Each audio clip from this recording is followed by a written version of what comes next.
మా దేవ మా ప్రభా, మరి చాలా కాలం తర్వాత జాయన్ ఫెలోషిప్కి రావడానికి మీరు అవకాశం ఇచ్చారు.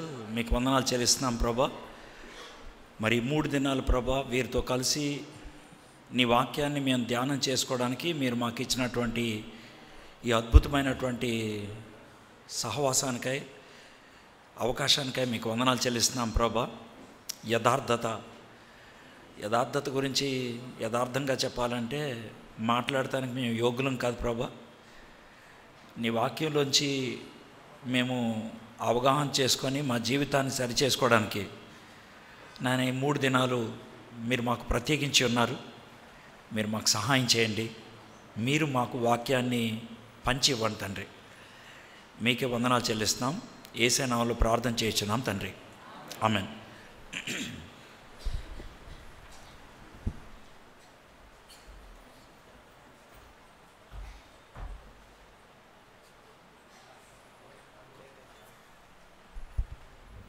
టైం ఎంత అని అడిగాను అంతే. ఓకే, ఈరోజు నేను యథార్థత అనే దాని గురించి 2 వ్యక్తుల గురించి ఆలోచిద్దాం అనుకుంటున్నాను. అంటే మనం ఈ మధ్యనే క్రిస్మస్ చేసుకున్నాం, చాలా చోట్ల చేసుకుంటూ ఉన్నారు. ఆ క్రిస్మస్ వాతావరణంలో ఉన్నటువంటి 2 వ్యక్తుల్ని మనం ఎప్పుడు పట్టించుకోం, కానీ వాళ్ళ గురించి బైబిల్లో చాలా రాయటం జరిగింది. కాబట్టి పొద్దున్న ఒకళ్ళని, సాయంత్రం ఒకళ్ళని యథార్థత అనే అంశం క్రింద, ఎందుకనంటే మాకు ఇచ్చినటువంటి వచనాల్లో ఒక వచనం ఏంటంటే ఎవరైతే యథార్థంగా ఉంటారో దేవుడు వారిని బలపరుస్తాడని ఉంది. కాబట్టి ఈ 2 వ్యక్తుల యొక్క జీవితంలో ఆ యథార్థత ఏ విధంగా వాళ్ళని బలపరచగలిగింది, పరిచర్యకి వాళ్ళు ఏ విధంగా ఉపయోగపడగలిగారు, వాళ్ళ నుంచి మనం నేర్చుకోగలిగేటువంటి పాఠాలు ఏంటి అనేది చూద్దాం. అయితే నేను కొంచెం పరిచయం ఇస్తాను. అది ఫస్ట్ టైం కాబట్టి కాస్త పరిచయం ఇస్తాను. పరిచయం ఒకవేళ ఈవినింగ్ కొత్త వాళ్ళు ఎక్కువ మంది వస్తే మళ్ళీ పరిచయాన్ని రిపీట్ చేస్తాను నేను. పరిచయం ఏంటనంటే మనకి యేసు ప్రభు వారి గురించి 4 రాశారు. మత్తయి, మార్కు, లూకా, యోహాను. ఈ 4లో 3 యేసు ప్రభు వారి యొక్క జీవితాన్ని చరిత్రగా రాశారు. మత్తయి, మార్కు, లూకా. మరి యోహాను ఏం చేశారండి? యోహాను తాను యేసు ప్రభు జీవిత చరిత్ర రాయలా. ఆయన ఒక లాయర్ లాగా మాట్లాడుతూ వ్యవహరించాడు. యేసు ప్రభు దేవుడా, యేసు ప్రభు దేవుని కుమారుడా అని ప్రశ్నలు రావడం మొదలుపెట్టాయి. అయితే ఆ ప్రశ్నలకు జవాబుగా ఆయన ఆ పుస్తకం రాయటం జరిగింది. మత్తయి, మార్కు, లూకా రమారమి 55-65 మధ్యలో పూర్తి చేశారు. కానీ యోహాను మాత్రం 90 దాటిన తర్వాత రాశాడు. యోహాను గారు చేసిన పని ఏంటంటే యేసు ప్రభు వారు దేవుని కుమారుడు అని రుజువు ఇవ్వడానికి 21 రుజువులు ఇచ్చాడు. అందుకే మనకి యోహాను సువార్తకి 21 అధ్యాయాలు ఉంటాయి. ఈ 21 అధ్యాయాలు ఎలా ఉంటాయి అంటే, యూదులకి 7 అంటే ఇష్టం, ఆ మధ్య ప్రాంతంలో ఉన్న వాళ్ళకి 3 అంటే ఇష్టం. 3 ఏళ్ళు 21, అందుకని 21 ఉన్నాయి. నేనేదో కాకి లెక్కలు ఇవ్వట్లేదు మీకు, దాన్ని చెప్తాను. 3 ఏంటో చెప్తాను, 7 ఏంటో కూడా చెప్తాను. 3 అంశాల్లో ఒక్కొక్క అంశానికి 7 రుజువులు ఇచ్చుకుంటూ వచ్చాడు. అంశం నెంబర్ 1 సూచనలు. 7 సూచనలు ఇచ్చాడు. నీటిని ద్రాక్షారసంగా మార్చడం, పుట్టిగుడ్డు వాడిని బాగు చేయటం, నీళ్ల మీద నడవటం, 5 రొట్లు 2 చేపలు చాలామందికి పంచిపెట్టడం, చనిపోయినటువంటి లాజర్ని తిరిగి లేపటం. ఇవి 7 సూచనలు. ఇది మొదటిది. రెండోది, 7 సార్లు ఆయన సవాలు విసిరాడు. నేనే నేనే అని 7 సార్లు. అది రెండో 7. మూడోది, 7 సార్లు ఆయన వ్యక్తిగతంగా సంభాషించాడు. నికోదేముతో, సమరయ స్త్రీతో, అలాగా. ఈ విధంగా 3 ఏళ్ళు తీసుకున్నాడు ఆయన. 7 సూచనలు, 7 సంభాషణలు, 7 సవాళ్ళు, 3 ఏళ్ళు 21. దాంతో చివరికి వచ్చేప్పటికి ఈ యేసు దేవుని కుమారుడైన క్రీస్తు అని మీరు నమ్మునట్లు ఇవన్నీ మీకు రాస్తున్నామని రాశాడు.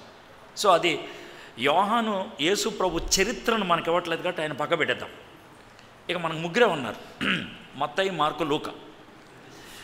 మత్తయి గారేమో యూదుడు, ఆయన యూదులకు రాసుకుంటూ వచ్చాడు.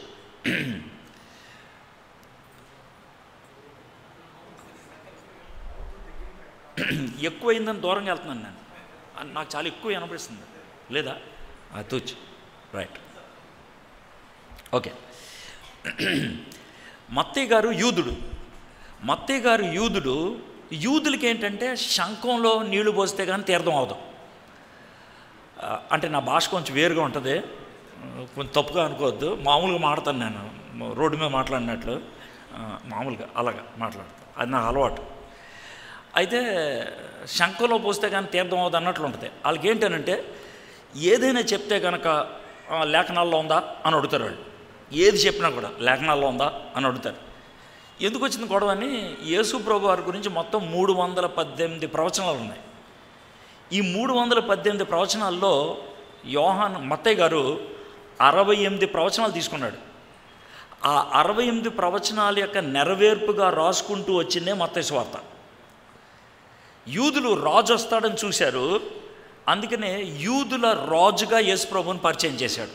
అందుకే మత్తయి సువార్తలోనే మనకి తూర్పు దేశపు జ్ఞానులు వచ్చి యోధా దేశపు రాజు ఏడి అని అడగటం ఉంటుంది. అంతేకాకుండా మత్తయి సువార్త ఎండింగ్ ఎలా ఉంటుందంటే, ఇదిగో సర్వాధికారం నాకు ఇవ్వబడింది, మీరు సర్వలోకానికి వెళ్ళి సువార్త బోధించండి, నా రాజ్యాన్ని స్థాపించండి అని రాజ్యం. సో రాజుగారిలాగా పరిచయం చేశాడు, ప్రవచనాల యొక్క నెరవేర్పుగా చూపించాడు. ఇది మత్తయి సువార్త. ఇక మార్కు గారు కంగారు మనిషి, మనోడు. కంగారు మనిషి అనే మాట ఎందుకన్నానంటే, మత్తయి సువార్తకున్న 16 అధ్యాయాల్లో 21 సార్లు వెంటనే అనే మాట కనబడుతుంది. వెంటనే మనోడు టెన్షన్ ఎక్కువ, గబగబ పూర్తి చేసేయాలనేసి. అయితే అది కరెక్ట్గా చెప్పాలంటే మార్కు సువార్త కాదు, అది పేతురు గారి సువార్త. పేతురు గారికి పాపం గ్రీక్ రాదు, అందుకనే మార్క్ గారిని పక్కన కూర్చోబెట్టుకొని చెప్తా ఉంటే కుర్రోడు రాస్తూ ఉన్నాడు, అందుకే మార్క్ సువార్త అయిపోయింది. పేతురు గారు మరి యేసుప్రభు గారి గురించి చెప్పాలంటే యేసుప్రభు గారితో టచ్ అయిన పాయింట్ నుంచి చెప్పాలి కదా, ఇంకా అలాగే చెప్పాడు. యేసుప్రభు గారికి పేతురు గారు టచ్ అయింది ఎక్కడ అని అంటే, వాళ్ళ అత్తగారికి జ్వరం వచ్చినప్పుడు. ఇక దాంతో స్టార్ట్ అవుద్ది అనమాట. అందుకే మార్క్ సువార్త అలా స్టార్ట్ అవుతుంది. ఈ మార్క్ సువార్త రోమ్లో ఉన్నప్పుడు రాశాడు, రోమిల్కి రాశాడు. కాబట్టి వాళ్ళకి ఏంటంటే త్వరితగతిలో వాళ్ళకి సువార్త చెప్పాలి, అందుకని అది రాశాడు. మార్క్ గారు యేసుప్రభు వారు ఎప్పుడు పుట్టాడు, ఎక్కడ పుట్టాడు, ఎలా పుట్టాడు ఆయనకు అనవసరం, డైరెక్ట్గా సువార్తలోకి వచ్చాడు. అది మార్క్ గారు. ఇక లూకా గారు అన్యుడు. ఆయన అన్యుడు, చదువుకున్నవాడు, అంటే విద్యారీత్యా డాక్టర్ గారు చదువుకున్నాడు ఆయన ఏంటంటే కొంచెం రీసెర్చ్ చేసి, అంటే పరిశోధన చేసి, ఆన్లైన్లో అడిగి అసలు యేసుప్రభు వారి గురించి పూర్తిగా రాద్దాం అని అనుకున్నారు. ఇప్పుడు మీకు ఈ ఫ్లయర్ ఇచ్చారు కదా ఈ మీటింగ్కి, దాంట్లో మాట రాశారు, ఈ లోదరన్ కన్వెన్షన్ హాల్లో ఉంటుందని 3 బొమ్మల దగ్గర అని రాశారు. ఎందుకని 3 బొమ్మల దగ్గర అని రాశారంటే, గుంటూరులో 3 బొమ్మలకు ఒక ప్రత్యేకత ఉంది కాబట్టి. లూకా గారు సువార్తలు రాశాడు అనమాట. అంటే యేసుప్రభు పుట్టాడంటే ఎప్పుడు పుట్టాడు, ఎక్కడ పుట్టాడంటే, అదేనయ్యా కైసర్ అవుగుస్తుండేవాడు గుర్తుందా, ఆ టైంలో పుట్టాడు. 3 బొమ్మల సెంటర్ ఉంది సార్ దాని పక్కన అన్నట్లు. సో ప్రజలందరికీ తెలిసినటువంటిది ఒక దాన్ని తీసుకొని దాని నుంచి చారిత్రకంగా యేసు ప్రభుని పరిచయం చేయటం అనేది లూకా గారి యొక్క ఆన్యత. మత్తయి గారేమో యూదులకు రాజు అని పరిచయం చేశాడు యేసు ప్రభుని. లూకా గారేమో అన్యుడు కదా, ప్రపంచమంతటికి రక్షకుడు అని పరిచయం చేశాడు ఆయన. సర్వలోకమునకు సంతోషకరమైన వర్తమానం, అది లూకా గారు. సో ఇప్పుడు మనకి మార్క్ గారి దగ్గర యేసు ప్రభు గురించి పుట్టుక గురించి ఎక్కువ లేదు, వీళ్ళిద్దరి గురించే ఉంది. వీళ్ళిద్దరూ ఎలా రాసుకుంటూ వచ్చారంటే, మత్తయి గారు యూదులకు రాసుకుంటూ వచ్చాడు కాబట్టి యూదులు పురుషులకి ప్రాధాన్యత ఇస్తారు. వంశావళి, వంశము, తర్వాత నువ్వు ఎవరివి అంటే నాన్న పేరు చెప్పడం అనేది ఉంటుంది. కాబట్టి మత్తయి సువార్తలో ఉన్నటువంటి వంశావళి యోసేపు గారు వంశావళి. అయితే లూకా గారు అవన్నీ అనవసరం, జరిగిందేంటో కావాలి ఆయనకే, జరిగిందేంటో కావాలి కాబట్టి అసలు యేసుప్రభు పుట్టింది కన్య అయినటువంటి మరియ కాబట్టి మరియ గారి యొక్క వంశావళి రాసుకుంటూ వచ్చాడు లూకా గారు. అర్థమైందండి? అందుకనే కొన్ని పేర్లు తేడా వస్తాయి. కొన్ని పేర్లు ఎన్ని పేర్లు తేడా వస్తాయి అంటే ఇటు 27 అటు 27 అన్ని పేర్లు తేడా వస్తాయి. 54 పేర్లు తేడా వస్తాయి. మిగిలిన పేర్లు కలిసే ఉంటాయి. ఎక్కడ దాకా కలిసి ఉంటాయండి, ఎక్కడ విడిపోతాయండి అని అంటే ఇద్దరు కూడా చెప్పుకుంటూ వెనక్కి వెళ్తే దావీదు గారి దగ్గరికి వెళ్ళి మేము ఇద్దరం కూడా దావీదు పిల్లలమే అంటారు. ఇద్దరు కూడా అక్కడ తేడా అయిపోయింది అనమాట. ఎలా తేడా అయిపోయిందంటే దావీదు గారికి బెత్షెబా గారి ద్వారా ఒక కొడుకు పుట్టాడు. ఆ కొడుకు గారి పేరు సొలొమోను. ఆ సొలొమోను గారి వంశావళిలో పుట్టిన ఆయనే యోసేపు. దావీదు గారికి ఇంకో కొడుకున్నాడు, ఆయన పేరు నాతాన్. ఆ నాతాన్ గారి వంశావళిలో వచ్చినటువంటి ఆవిడే మరియమ్మ. మీకు అర్థమైంది కదండి. ఏమండి అంటే సొంత అక్క అన్న చెల్లెళ్ళ అనొద్దు, ఎందుకంటే 27 తరాలు వెనక్కి వెళ్ళాలి. 27 తనాలు వెనక్కి వెళ్తే అప్పుడు కలుస్తారనమాట. కాబట్టి అంత వెనక్కి వెళ్తే వాళ్ళు ఒకటి. సో మత్తయ్య గారేమో యోసేపు గారి వంశావళి, లూకా గారేమో మన మరియమ్మ గారి వంశావళి ఇవ్వటం జరిగింది. సో ఇప్పుడు నేను యోసేపు గారి గురించి నేను ఈరోజు ఆలోచిస్తాను. యోసేపు గారి గురించి ముఖ్యంగా మనకి మత్తయి సువార్తలో కనబడుతుంది. కాబట్టి మీరు మత్తయి సువార్త తీయండి. మత్తయి సువార్త తీస్తే మనం యోసేపు గారి గురించి నేర్చుకుందాం. లూకా సువార్తలో మరియమ్మ గారి గురించి ఎక్కువ ఉంటుంది. అర్థమైందా? నేను పెద్ద చేసే పనే ఉండదు. ఏంటంటే నా స్టైల్ ఏంటంటే నెరేటివ్ స్టైల్ అంటారు. అంటే ఏంటి, కథ చెప్పుకుంటూ వెళ్ళిపోతూ ఆ కథలోంచి మనం ఏమన్నా అంశాలు నేర్చుకుంటామేమో చూడటం. ఖచ్చితంగా కథ గుర్తుండిపోతాయి. ఆ కథని అలా చూసుకుంటూ వెళ్తున్నప్పుడు అక్కడక్కడ కొన్ని పాయింట్లు వస్తాయి మనకి, అవి మనం మనసులో పెట్టుకోవాలి. నేను 4-5 చెప్పొచ్చు, కానీ మీరు కొంచెం బుర్ర ఉన్నవాళ్ళు కదా, గుంటూరోళ్ళు, మీరు ఆ 4-5కి ఇంకో 4-5 కలుపుకోవచ్చు. మీరు అంటే మీరు ఎత్తుక్కుంటే మీకు కూడా దొరుకుతాయి. అర్థమైందా? నేను మొత్తం వండి మీ చేతిలో పెట్టను, మనం సగం వండి పెడతాం అనమాట. నూడిల్స్ టైప్ సగం వండితే ఆడు కొంచెం నీళ్ళలో వేసుకొని కొంచెం తినరు అంటారు సార్, ఆ టైప్ అనమాట మంది ఆ batch. Okay, ready mix. Okay, కాబట్టి స్టోరీ ఈజీగా గుర్తుండిపోద్ది. మీకు కథ చచ్చిపోయిన తర్వాత కూడా గుర్తుంటుంది, చచ్చిపోయేదాకా. అలాగ కథ మనం ఆలోచించి ముందుకెళ్దాం. ఓకే, మొదటి అధ్యాయం 18వ వచనం నుంచి మనం చూద్దాం. యేసుక్రీస్తు జనన విధి ఎట్లనగా, ఇది మత్తయి సువార్త మొదటి అధ్యాయం. ఆయన తల్లి అయిన మరియ, ఆయన తల్లి అంటే యేసు ప్రభు తల్లి, ఆయన తల్లి అయిన మరియ యోసేపునకు ప్రదానము చేయబడిన తర్వాత వారు ఏకము కాక మునుపు ఆమె పరిశుద్ధాత్మ వలన గర్భవతి అయి ఉండెను. ఇప్పుడు మనం బైబిల్ చదివేటప్పుడు టీవీ చూసినట్లు చదవకూడదు. మనం టీవీ చూడటం, గంగిరెద్దు రోడ్డు మీద ఉండటం ఒకటే, పెద్ద తేడా ఉండదు. రోడ్డు మీద అచ్చోసిన ఆంబోతులు ఉంటాయి చూసా, అవి అలాగే ఉంటాయి. మనం కూడా టీవీ అలాగే చూస్తాం. ఆడు ఏమంటున్నాడు, ఎందుకు అంటున్నాడు, ఏంటి అసలు వరుసవా ఏముండదు. అర్థమైందా? బాగుంటే కనుక బాగుంది అనుకుంటాం, లేకపోతే లేదు. బైబిల్ అలా చదవకూడదు. బైబిల్ చదివేటప్పుడు మన బుర్ర బాగా మెలకుగా ఉంటే ప్రశ్నలు వస్తాయి. బైబిల్ని బాగా ప్రశ్నించడం నేర్చుకోవాలి. ప్రశ్నించి వాస్తవాలు వెలికి తీసుకొని దాన్ని మనం అంగీకరించాలి. బైబిల్ని ప్రశ్నించండి అంటే నా ఉద్దేశం బైబిల్ని వ్యతిరేకించండి అనుకోవాలి. బైబిల్ని ప్రశ్నించండి అంటే అన్వేషించటానికి. అర్థమైందా? ఇప్పుడు నేను చదివాను కదా, ఇది చదివింది మళ్ళొకసారి వినండి. ఆయన తల్లి అయిన మరియ యోసేపునకు ప్రదానము చేయబడిన తర్వాత వారు ఏకము కాక మునుపు ఆమె పరిశుద్ధాత్మ వలన గర్భవతిగా ఉండెను.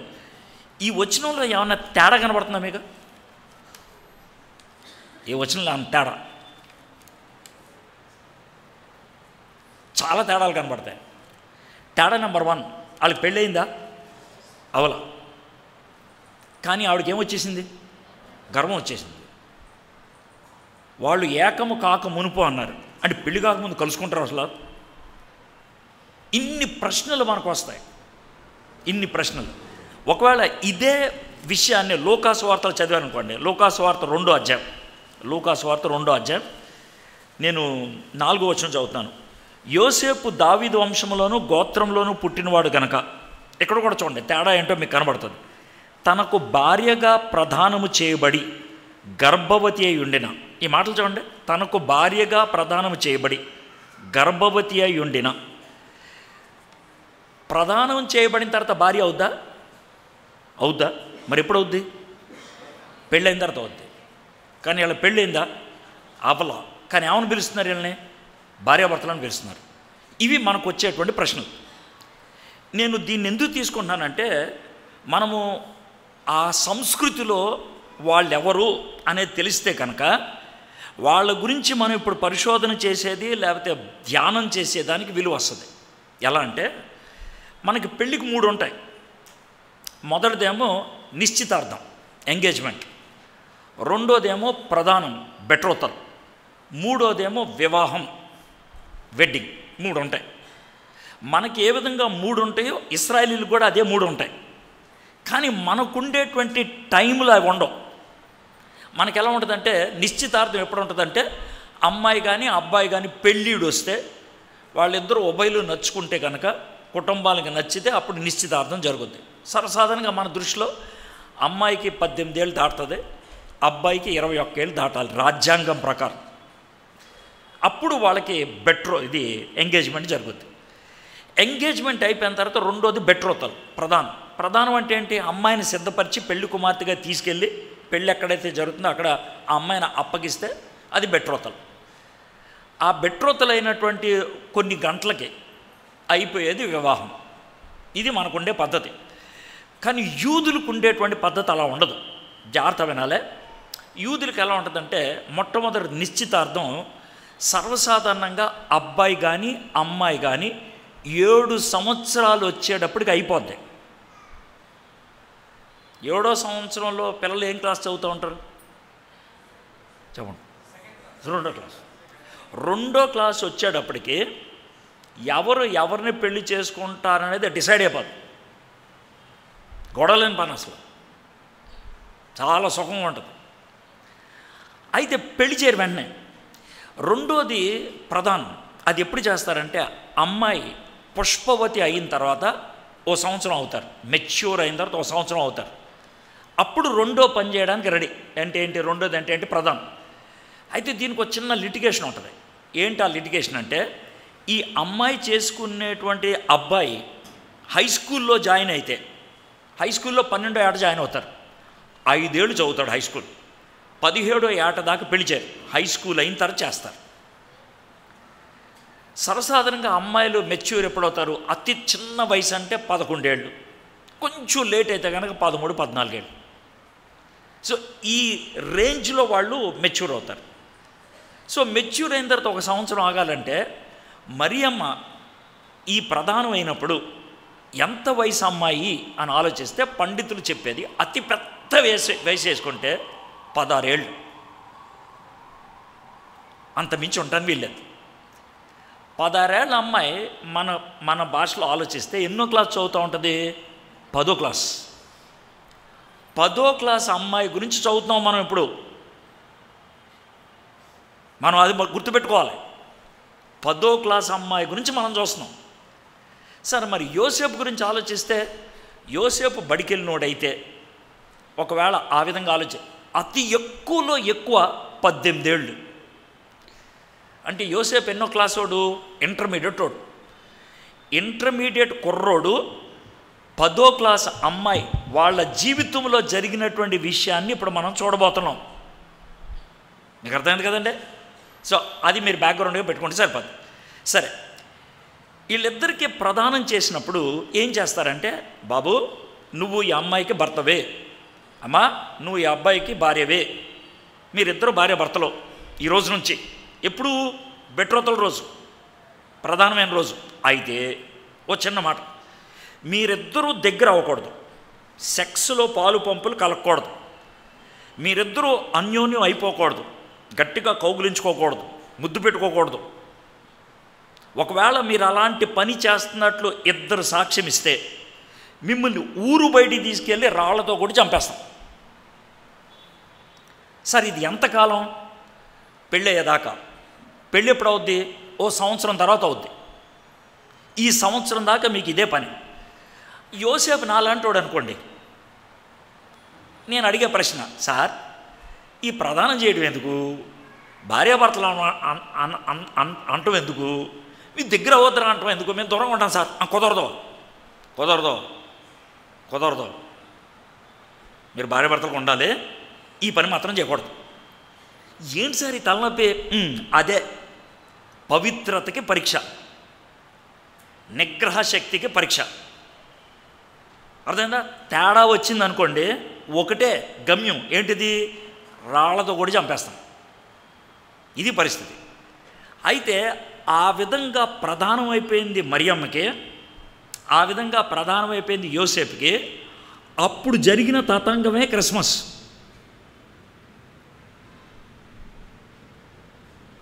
మీకు అర్థమైందండి? మనం ఓ పాటలు పాడేసి సాందడే సాందడే అన్నాం, కానీ ఎక్కడ ఉండదు సాందడే. మొదటి క్రిస్మస్ రోజు సందడి లేదు, అసలు లేదు. మనం ఓ సాందడే సాందడే అని పాడేది ఎక్కడ ఉండదు. వాళ్ళు ఎంత టెన్షన్లో ఉంటారో పిల్లల పాపం. అర్థమైందా? అయితే ఆ ఏజ్ కోసమని ఈ మాట చెప్పాను నేను. ఏజ్ ఏంటి? ఇప్పుడు మనం యోసేపు గురించి చదవబోతున్నాం, సాయంత్రం మరియమ్మ గురించి చదవబోతున్నాం. ఈ పరిచయ పలుకులతో మీకేమర్థమైందంటే, యోసేపు గారు ఇంటర్మీడియట్ కుర్రోడు, మరియమ్మ గారు 10వ క్లాస్ అమ్మాయి. వాళ్ళిద్దరి జీవితంలో జరిగినటువంటి విషయాన్ని మనం చూడబోతున్నాం. అయితే ఇప్పుడు ప్రాముఖ్యంగా యోసేపు గారి గురించి చూడబోతున్నాం. అర్థమైందా? ఒక ఇంటర్మీడియట్ అబ్బాయి గురించి ఎలాంటి పరిచయ పలుకులు ఇచ్చారో చూద్దాం. ఇప్పుడు లాజరస్ గారు ఉన్నారు చూసారా, ఆయన నన్ను బాగా విసిగిచ్చాడు. వస్తూ ఉంటాడు, నువ్వు చెప్పాయా విలియమ్స్, చెప్పాయా అంటాడు. ఏం చెప్తావన్నా, మా వాళ్ళకే అని అంటా, చెప్పాయా అంటాడు. ఇప్పుడు నేను ఏమన్నా చెప్పాను అనుకోండి, ఆయన నా పరిచయం ఇస్తాడు. ఆ పరిచయంలో ఎంత యథార్థత ఉంటుందో నాకు తెలీదు.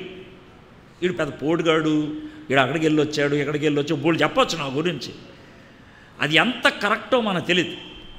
కానీ ఇప్పుడు మనం చదవబోతున్నటువంటి ఈ ఇంటర్మీడియట్ కుర్రోడు ఉన్నాడే, ఆ కుర్రోడు గురించి ఎవరు పరిచయం ఇచ్చారో చూడండి, ఏమని పరిచయం ఇచ్చారో చూడండి. ఇప్పుడు 19వ వచనం, ఆమె భర్త అయిన యోసేపు నీతిమంతుడై ఉండి. ఎన్నో క్లాస్ కుర్రోడు చెప్పాలి నాకు? ఎన్నో క్లాస్ కుర్రోడు? ఈ కుర్రోడు గురించి పరిచయం ఎవరిస్తున్నారు? దేవుడే. ఎవరిస్తున్నారు? దేవుడే. ఏం పరిచయం ఇస్తున్నాడు? 1 వర్డ్లో తేల్చి పడేశాడు. ఆమె భర్త అయిన యోసేపు నీతిమంతుడై ఉండి. ఏం మాట అండి అసలు! ఒక చిన్న మాట చెప్తాను చూడండి. ఒకవేళ దేవుడు మనందరినీ పరిచయం చేయాలి కదా, యేసు ప్రభువారు, మీ గురించి కానీ నా గురించి కానీ యేసే ఏం పరిచయం ఇస్తాడు? 1 వర్డ్లో ఈడేంటో ఇవేంటో చెప్పు ప్రభువా అని అంటే ఏం చెప్తాడు? అబద్ధికుడు అని చెప్తాడా? చంచల మనస్కుడు అని చెప్తాడా? మోసగాడని చెప్తాడా? వేస్టిదని చెప్తాడా? ఎలా పరిచయం చేస్తారు? What will be the 1 word God wants to use? ఒక్క పదం దేవుడు ఉపయోగించేది ఏంటి? యోసేపు గురించి ఉపయోగించినటువంటి 1 సింగిల్ వర్డ్ ఏంటంటే నీతిమంతుడై ఉండే. ఇది చాలా ప్రాముఖ్యమైనది. నీతిమంతుడై ఉండి ఆమెను అవమానపరచనొల్లక రహస్యముగా ఆమె విడనాడను ఉద్దేశించను. జాగ్రత్తగా, నీతిమంతుడు అంటే మనం ఎలా అర్థం చేసుకోవాలి? బైబిల్లో రాశారు, మత్తయ్య గారు రాస్తున్నారు, దేవుడు చెప్తున్నాడు. అయితే చిన్న మాట, యేసు ప్రభువారు చనిపోయి తిరిగి లేచేటంత వరకు, జాగ్రత్తగా అంటే కన్ఫ్యూజ్ అవ్వద్దు, జాగ్రత్త. యేసు ప్రభువారు చనిపోయి తిరిగి లేచేటంత వరకు పాత నిబంధనే, రూల్స్ అన్నీ అవేగా. రూల్ మారింది ఎప్పుడు?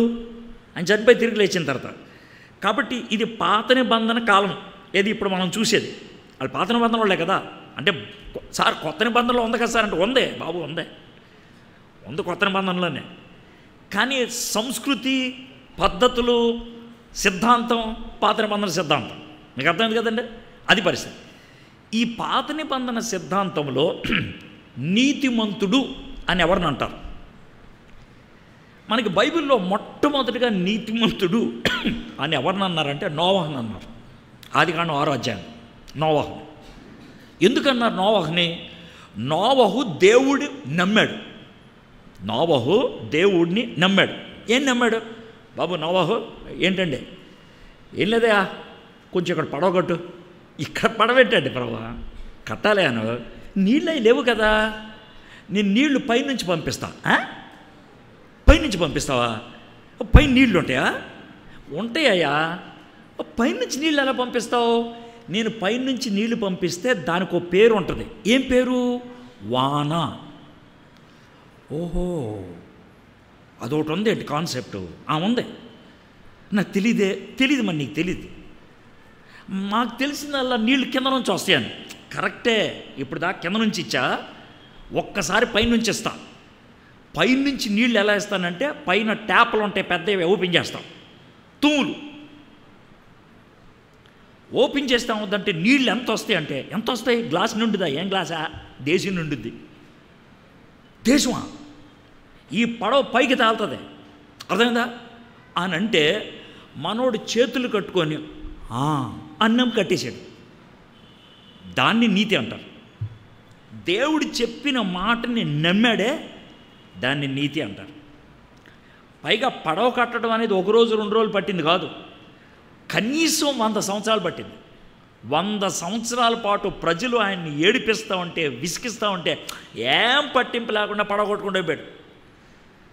అది నీతి అంటే. ఇంకొక ఆయన గురించి కూడా చెప్తాను, అప్పుడు నీతి అంటే ఏంటో మీకు అర్థమవుతుంది. అబ్రాహాం గారు దేవుడు రమ్మంటే కనుక ఆయన హారాన్ నుంచి వచ్చేసాడు. షెకెం దగ్గర ఆయన బలిపీఠం కట్టుకున్నాడు. ఇక దేవుడు చెప్పాడు, నేను నిన్ను ఆశీర్వదిస్తాను అది ఇదని. 15వ అధ్యాయంలో ఈ మాట కనబడుతుంది.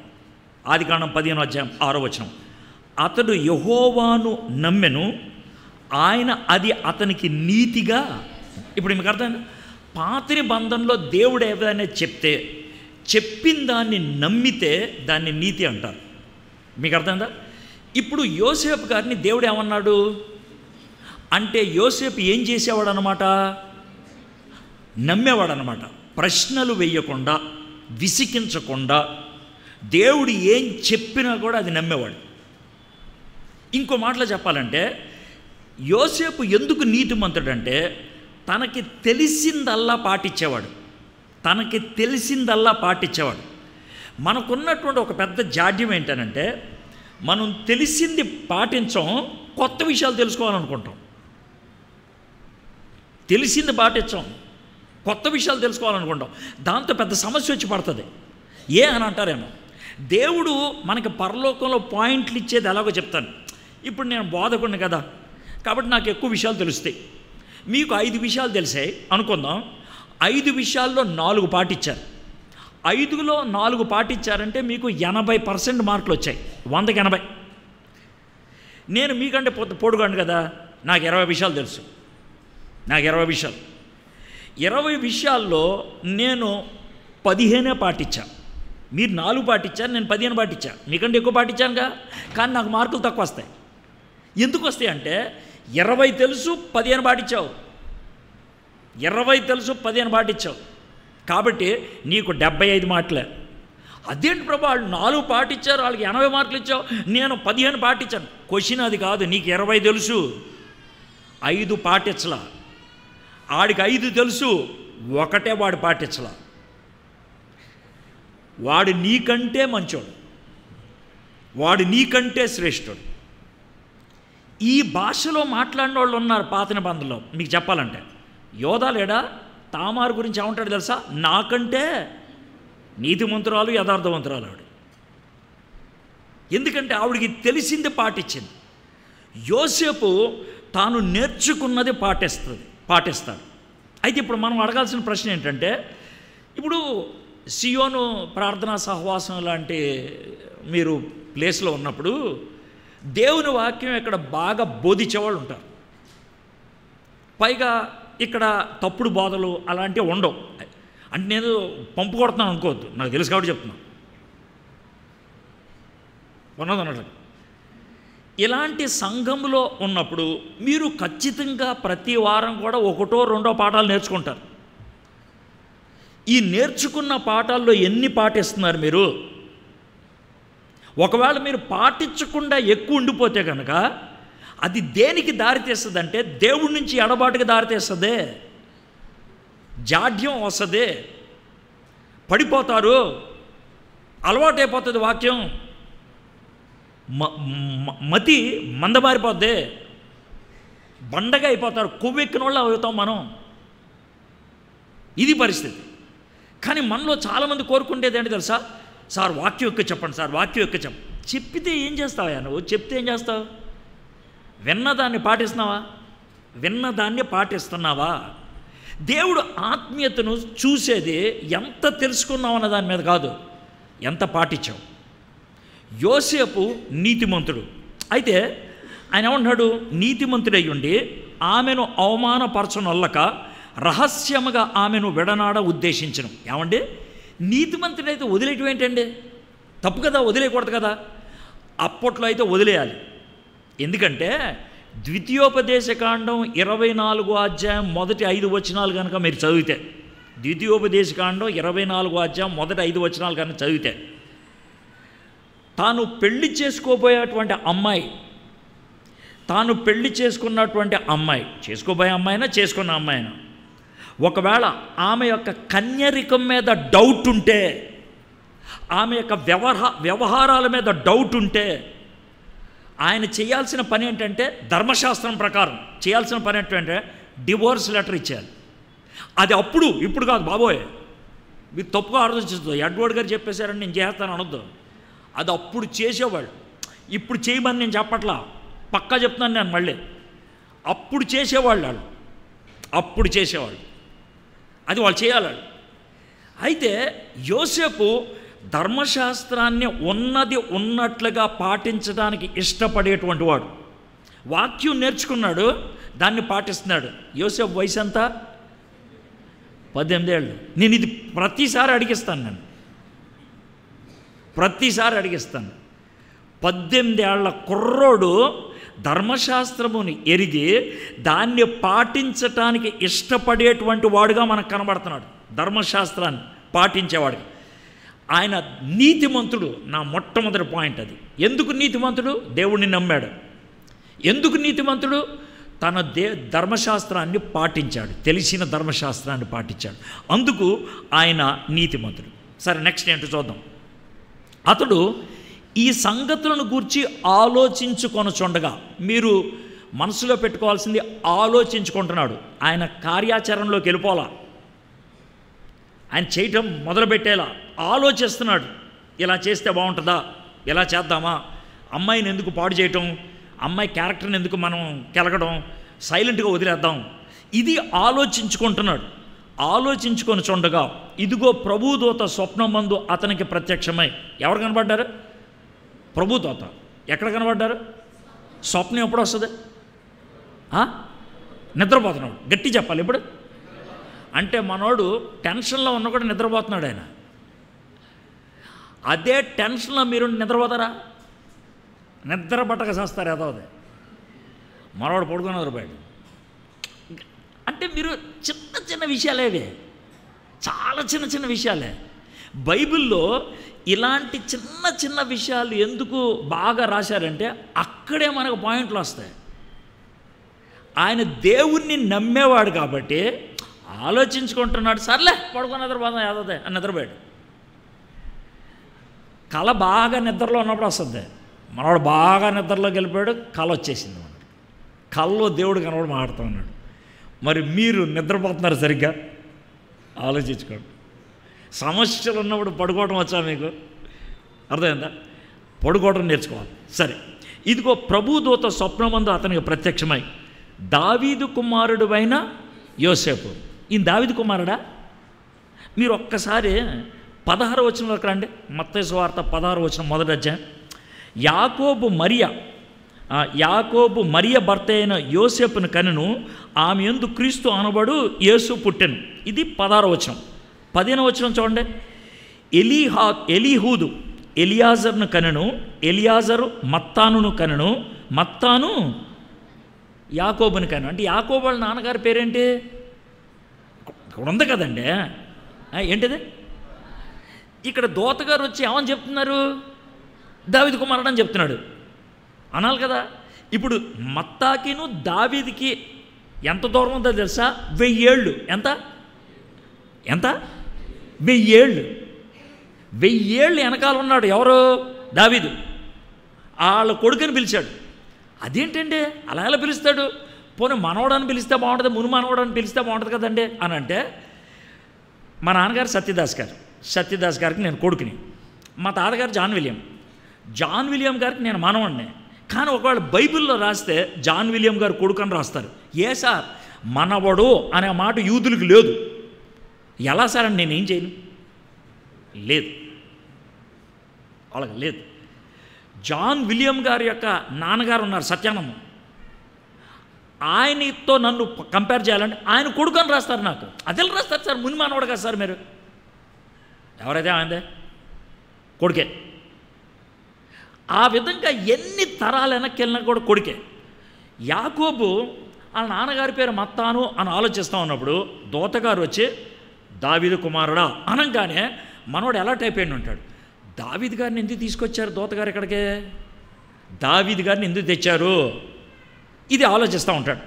దావీదు కుమారుడు అయిన యోసేపు, నీ భార్య అయిన మరియను చేర్చుకొనుటకు భయపడకము, ఆమె గర్భము ధరించింది పరిశుద్ధాత్మ వలన కలిగినది, ఆమె ఒక కుమారుని కనును, తన ప్రజలను వారి పాపముల నుండి ఆయనే రక్షించిన కనుక ఆయనకు యేసు అని పేరు పెట్టుదువు.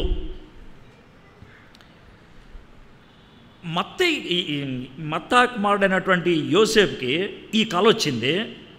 కల్లో దేవదూత గారు ఏదో చెప్పారు, అమ్మ నువ్వు మరియమ్మను వద్దనకూడదు అదేం చెప్పారు. ఇప్పుడు జాగ్రత్త విందాం. ఇప్పుడు మనోడు ఆలోచిస్తాడు, నేను గనక మరియను గనక స్వీకరిస్తే వచ్చేటువంటిది ఏంటి, నేను మరియను గనక స్వీకరించకపోతే పోయేదేంటి. యోసేపు నీతిమంతుడు కాబట్టి దేవుడు చెప్పింది ఏదైనా ఏం చేయాలి, ఆయన చేయాలి. ఇప్పుడు దేవుడు చెప్తున్నాడు స్వీకరించమని, ధర్మశాస్త్రం ఏం చెప్తుంది వదిలేమని. ఇప్పుడు మనం టెన్షన్లో ఉండాలి. యోసేపు పొజిషన్లో మనలో ఎవరున్నా కూడా ఈ రెండు ప్రశ్నలతో సతమతం అవుతారు. ఒకటి, సార్ పాస్టర్ల దగ్గరికి వెళ్ళిపోతారు, సేవకుల దగ్గరికి వెళ్ళిపోతారు, పెద్దవాళ్ళ దగ్గరికి వెళ్ళిపోతారు. అన్నా రాత్రి నాకు ఒక కళ వచ్చిందన్నా. ఏమైంది కళలో? కళ ఏమి నాకు అర్థం కావట్లేదన్నా. 100% మంది మనం కళ వస్తే పరిగెట్టుకుంటూ వెళ్ళి కళకి భావం నాకు తెలియదు అంటారు. కానీ యోసేపు ఆ ప్రశ్న ఎవరిని అడగలేదు, అడిగేది కాదు. ఇది ఎవరి దగ్గరికి వెళ్ళి అడుగుతాడు? ఈ విషయం ఎవరి దగ్గరికి వెళ్ళి అడిగినా కూడా బాగుంటుందా? 18 ఏళ్ళ కుర్రోడు, ఇంటర్మీడియట్ కుర్రోడు, ఇది మైండ్లో పెట్టుకోండి. ఇంటర్మీడియట్ కుర్రోడు ఈ భయంకరమైనటువంటి విపత్తుని ఎదుర్కొంటున్నప్పుడు సింగిల్ హ్యాండెడ్గా ఆయన ఎదుర్కొన్నాడు. ఆయన యథార్థవంతుడు, నీతిమంతుడు కాబట్టి దేవుడు బలపరచకపోతే అది సాధ్యమై ఉండేది కాదు.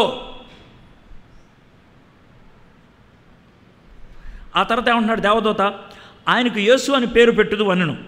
ఇదిగో కన్యక గర్భవతి అయి కుమారుని కనును, ఆయన ఇమ్మానుయేలు అని ఆయనకు ఇమ్మానుయేలు అని పేరు పెట్టుదరని ప్రభుదూత ప్రవక్త ద్వారా పలికిన మాట నెరవేరునట్లు ఇదంతయు జరిగెను. ఇమ్మానుయేలు అనే పేరునకు భాషాంతరము దేవుడు మనకి తోడని అర్థము. యోసేపు దేవుని వాక్యం తెలిసినోడు. ఎలా చెప్పగలుగుతాను? గబ్రియల్ దూత వచ్చి ఆయన్ని మరియమ్మను స్వీకరించని చెప్పి ఒక ప్రూఫ్ ఇస్తున్నాడు. ఏం ప్రూఫ్ ఇస్తున్నాడు?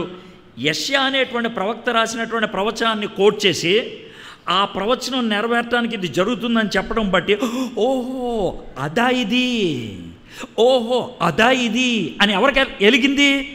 యోసేపుకి. యోసేపు దేవుని కళను అర్థం చేసుకోవడానికి ఒకటే ఒక కారణం, దేవుని వాక్యము ఎరిగినవాడు. వయసు ఎంత? అది విషయం. 18 ఏళ్ల కుర్రోడు, దేవుని వాక్యం తెలుసు ఆయనకి. 18 ఏళ్ల కుర్రోడు, సుమారు 700 సంవత్సరాల క్రితం యెషయా అనేటువంటి ఆయన రాసినటువంటి ప్రవచనం ఆయనకి తెలుసు. అందుకే కోట్ చేశాడు దూత. తెలియపోతే దేవుడు కోట్ చేయించి ఉండేవాడు కాదు, చేయించింది దేవుడు. కాబట్టి నీకు తెలుసు కదా, యెషయా ప్రవక్త చెప్పాడు. తెలుసండి, ఆయనకి ఇమ్మానుయేలు పేరు, అది నెరవేరటానికి జరిగింది. ఓహో కన్యక గర్భవతి కుమారుని ఇదే ఇదే ఇదే ఇదే ఎప్పుడైతే ఆ నిశ్చయత వచ్చిందో యోసేపుకి, నెక్స్ట్ ఏం చేస్తాడు చూడండి. యోసేపు నిద్ర మేలుకొని, ఖతర్నాక్ మనిషి అండి అన్నాడు. నేను చదువుతా, నా రేంజ్ వేరు, కొంచెం నెమ్మది చదువుతాను అంటే, ఎందుకంటే మసాలా వేస్తాను నేను. మీరేమో చదువుకుంటూ వెళ్ళిపోతారు. ఏం చదివామా అంటే ఏమో నన్ను చదివాను, మళ్ళీ చదవమంటారా అంటారు. అంతే, మనం అలా ఉండదు. నేను ఆగి ఆగి ప్రతి మాట కెలికి దాన్ని పీకి అప్పుడు తెలుసుకుంటాం. మనం నిద్రలేసి ఏం చేశాడు, యోసేపు నిద్ర మేలుకొని ప్రభుదూత తనకు ఆజ్ఞాపించిన ప్రకారం చేసి తన భార్యను చేర్చుకొని, భార్యను చేర్చుకోవటం అనేది 2 పనులకి దారితీస్తుంది. 2 భార్యను ఎందుకు చేర్చుకున్నాడంటే దేవుడు చెప్పాడు కాబట్టి. దేవుడికి లోబడటానికి భార్యను చేర్చుకున్నాడు. దేవునికి లోబడితే వచ్చేటువంటి ఒకే ఒక పర్యవసానం, దేవుడికి లోబడితే ఆ పరిస్థితిలో వచ్చేటువంటి ఒకే ఒక పర్యవసానం, నిన్ను రాళ్లతో కొడతారు. ఏం పర్లేదు, కొట్టినా పర్లేదు, కొట్టినా పర్లేదు. మరియను చేర్చుకోవటం, రాళ్లతో కొట్టించుకోవడానికి రెడీ అవటం ఒకటే, ఏం తేడలేదు. సిగ్గుపరచబడటానికి ఇష్టపడ్డాడు యోసేపు. 18 ఏళ్ల కుర్రోడు, 18 ఏళ్ల కుర్రోడు, మర్చిపోవద్దు. సిగ్గుపరచబడటానికి ఇష్టపడ్డాడు యోసేపు. ప్రజలు నన్ను సిగ్గుతీస్తారా, ప్రజలు మరియమ్మను బట్టి నన్ను దూషిస్తారా, నేను తలక ఉంచుకొని చేతులు కట్టుకొని వింటాను, నా ప్రభు చెప్పాడు నాకు, అంతే. ఇప్పుడు మీకు ఒక మాట చెప్తాను చూడండి. యేసు ప్రభు వారు మనకి చెప్పిన దానికి యోసేపు చెప్పిన దానికి తేడా ఏంటో చూద్దాం. యేసు ప్రభు వారు, అయ్యా భారంతో ఉన్నావు, అవునయ్యా, రా నా దగ్గర, రా నా దగ్గర వస్తే ఏం చేస్తాయా, ఏం లేదు, నేను నీకు రెస్ట్ ఇస్తా, అంతేకాదు నీకు ఒక చిన్న కాడు ఒకటి ఇస్తా, నువ్వు మొయ్యాల్సిందే. అవునా, కాడు మూసుకుంటే వెళ్తాం కంటే ఏమవుతుంది? ప్రజలు నిన్ను గేలి చేస్తారు, ప్రజలు నిన్ను హేళన చేస్తారు, ప్రజలు నిన్ను చీ కొడతారు, ప్రజలు నిన్ను సమాజ మందిరంలోకి లాక్కెళ్తారు. అంటే నిన్ను వెంబడిస్తే మేము కొట్టించుకోవాలా? కొట్టించుకోవడానికైతే రా, సావడానికైతే రా. మీలో ఎవరైనా నా శిష్యులు కావాలనుకుంటే, నన్ను వెంబడించాలనుకుంటే, మిమ్మల్ని మీరు కాదనుకొని మీ సిలువెత్తుకొని రండి. సిలువెత్తుకొని రండి అంటే మనకు అర్థం కాదు, కానీ మనకి గుంటూరు భాషలో చెప్పాలంటే, యేసు ప్రభుని అంగీకరించంగానే ఫస్ట్ చేయాల్సిన పని ఏంటంటే, సమాధులు పెట్టి తయారు చేసేవాడి దగ్గరికి వెళ్ళిపోవాలి. ఎవరి దగ్గరికి? సమాధులు పెట్టి. ఆడికి మన కొలతలు ఇచ్చేసారు, ఓ సమాధి పెట్టి తయారు చేయరా అన్నారు. ఏసారి బతికే ఉన్నారు, పోతాను ఎప్పుడో ఒకటి పోతా, ఎప్పుడైనా పోతాను నేను, కొంచెం పెట్టి ఒకటి రెడీ చేసి పెట్టినాడు, కొంచెం మంచిది చేసి పెట్టా, అది పరిస్థితి. సార్ మరి కింద ఎలా సార్, దానికి 2 చక్రాలు పెట్టు, ఎందుకంటే మోసుకొని తిరుగుతా, సూట్ కేసు తిరిగినట్టు. ఎందుకు సార్ మీతో పాటు సమాధులు పెట్టి, ఏమో ఎప్పుడొకప్పుడు దాంట్లో పడతాను, ఎప్పుడు పడతాను నాకు తెలియదు. నీకు అర్థమైందా? అది యేసు ప్రభు కోరింది. మై ఫ్రెండ్స్, నేను చాలా సీరియస్ చెప్తున్నాను. ఇలాంటి ప్లేస్లో, ఇలాంటి వాతావరణంలో నెత్తి మీద కొంగేసుకొని, తెల్లబట్టలు వేసుకొని, కింద భాష్యం పెట్టలేసుకొని కూర్చొని భక్తిని ప్రదర్శించడం, పచ్చి భాషలో చెప్పాలంటే ఏ పనికి మాలోడేం చేయగలుగుతాడు?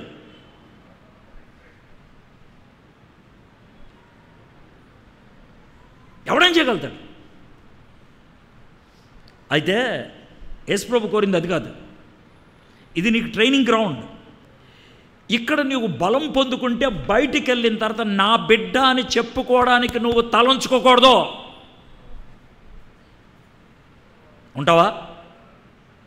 ఉంటావా? యోసేపుకి అది ఇచ్చింది ఇన్స్ట్రక్షన్.